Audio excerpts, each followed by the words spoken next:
Hey guys, how's it going? It's Ashley. So let me start off by saying that this is my editing style, and different people write music completely differently. They start from different places. Like some people might write the lyrics first and then get the notes going. Some people might get a good melody and then put lyrics to it. This is just the way that I like to make music, and it's not like a standard for everyone. Also, this is kind of like a beginner level. Like, I'm trying to show you what it would look like if you don't know a single thing about music. Because I recently posted one of my songs on Facebook, and I'm just like, this could be something that people are interested in.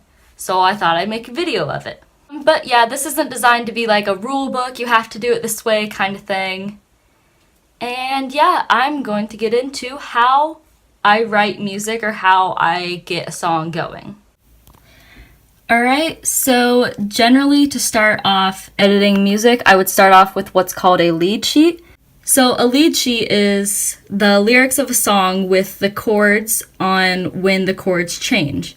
So I see here that there is an A minor chord, an F chord, and these are the guitar tabs if you play guitar, but I don't, so I don't really need that. So I see there's an A minor chord, an F chord, and a C and a G chord. And usually songs are comprised of just 4 chords. Some have more, some have less, it just depends.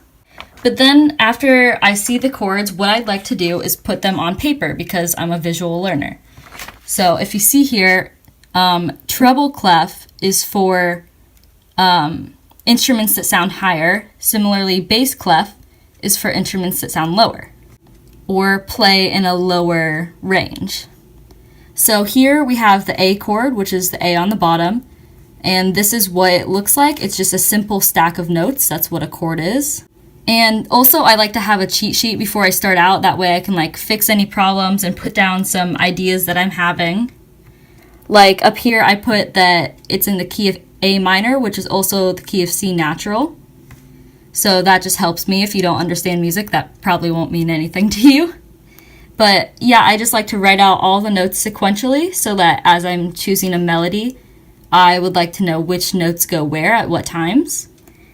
Same thing with the bass clef, so that the lower instruments, I know what notes would be placed in certain points in a song.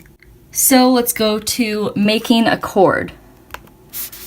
This is a similar process to writing it down, except we're just going to put it in the music. And what I've done is, some people might be like, what are you doing? You made it all colorful.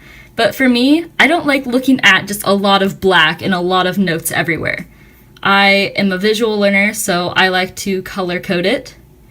And let's see here, as you can see, the horn has a different key signature, so what I'm going to do is put it in concert pitch so that all the instruments are playing the same notes. The program that I'm using is called Musescore, and it's a free program, and it's fairly easy to use, so I would recommend it. So let's start off with the A chord here. I'm going to make an A chord. So with an A chord, I am going to put an E on the top. And you can just kind of choose willy-nilly what instruments you want playing what notes, and so on. I'm just going to go through all this, putting notes in various different instruments, and I will get back to you. Also, I forgot to show you guys something. I wanted to show you what it sounds like when you put, sorry if the computer screen is being funny, that's just how it's going to be. But I wanted to show you what it sounds like when you put a chord in one line of an instrument's scale, measure thing. Sorry, words are getting away from me.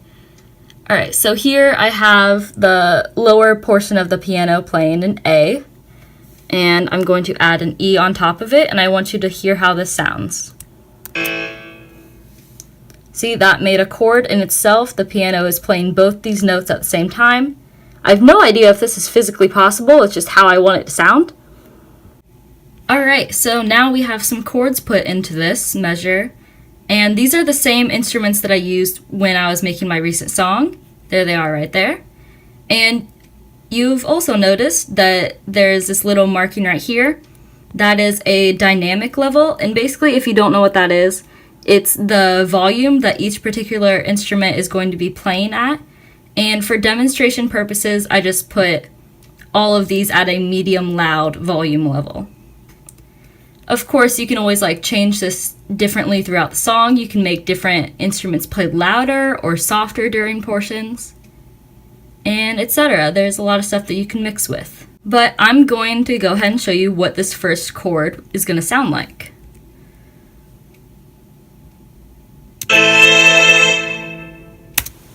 Alright, and it sounds very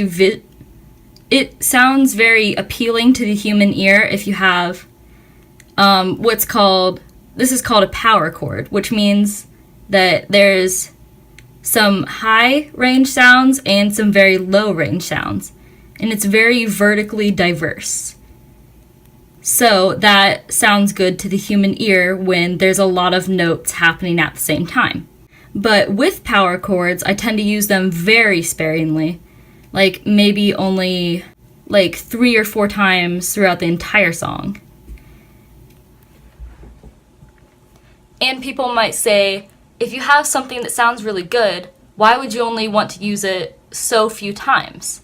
Well, it's because people will hear that and go, oh wow, that sounds really cool, but here's something else that comes after that that's really interesting. If you have a lot of block notes, which is just stack of notes, stack of notes, stack of notes, it tends to sound very boring, there's not a whole lot happening. And what I like to do in my music is experiment with different diverse things that are interesting to listen to.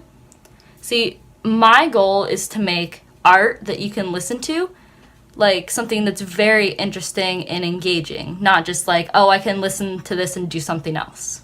Some examples of ways that you can make music diverse is having loud portions and then very quiet, subtle portions of the music. You can have all the instruments playing at one time, or you could have one instrument playing at a time. You can have all the instruments playing the exact same thing, or you can have them playing completely different things.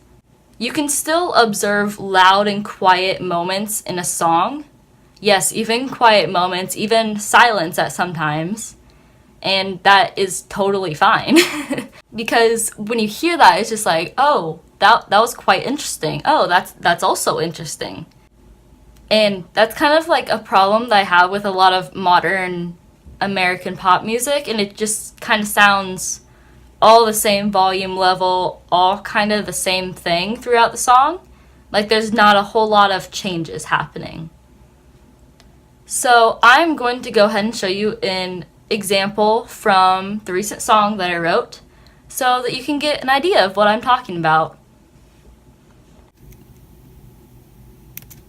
What